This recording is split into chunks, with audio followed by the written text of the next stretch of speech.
have any ideas as to why it would be important to teach composition in your studio, because I know you already teach a number of things, and you're very good probably at making well-rounded musicians, so the thought of teaching composition may or may not have occurred to you.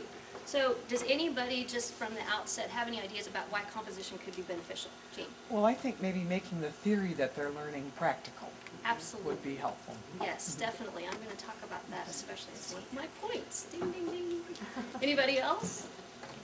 It's creative. It's creative. Creating something that they didn't realize they could probably do. Absolutely. So it's pretty exciting. Absolutely. And I'll just go ahead and say, my first point was about confidence and self-esteem. When you create something that's a part of you, it really boosts your confidence and your self-esteem, especially for children. Definitely. Leroy, did you have one? I just find it helps a lot with ownership. You know, it's their piece. Exactly. Their baby. Exactly. Well, you're all hitting all my points, so I better go ahead and make them. The second one is about music theory. You know, if you give a student a music theory concept and you ask them to create with it, their retention of that music theory concept is going to be so much greater than if you just tell them what it is and how it sounds and where it is in the music.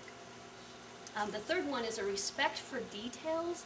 This is my favorite because in my studio I have a bunch of 3rd, 4th, and 5th grade students who have no respect for details. They just think, oh, you're laughing, good. That means you have some of your own, right? They just think that if they play the notes right and if they play the rhythm right, that it's done. We should be able to go on to the next piece, and that drives me crazy because I think that the music is in the details.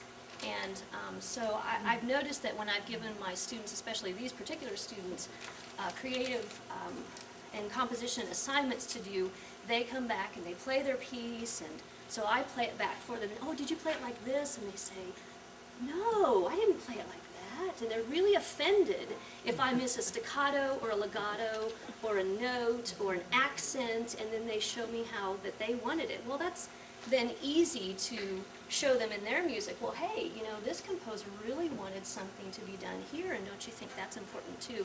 And usually I don't even have to say that. Usually they just realize, hey, you know, I need to pay attention to these things because it's important and it makes the music more interesting. So I really like this one. The respect for detail greatly increases. The fourth thing is empowerment, and I think you guys were saying something about this. It really gives them the sense of ownership. If they create something that is theirs, and not something that you've given them, it's really empowering to them. If you think about your piano lesson for a minute, most of the time we choose the repertoire, the composer tells them the notes to play and the rhythm, the editor tells them the fingering, right? I mean, what percentage of your piano lesson is what percentage of your piano lesson is something that they've actually had the ability to make a decision in? Very little of it. And in their own lives, if you think about a 3rd, 4th, 5th, 6th grader, I mean, it's all about their parents telling them what to do, right? So this really, really helps them feel empowered and feel like they have control over something in the piano lesson. The fifth area is one I'm going to let Carol Closey say. I corresponded with a number of composers, and I'll tell you about that in a minute. But she wrote something to me that I thought just really brought out what was really important about composition. And she said, I have found that composing their own music touches young people in a way that faithful repetition of other composers' works cannot, and brings out the best in performance and ownership of musical expression. I thought that was just a beautiful way of saying that. It brings out the best in performance and ownership of musical expression. So, in light of these reasons, I hope that you will be interested at least in hearing some of the things and some of the ideas that I have about teaching composition.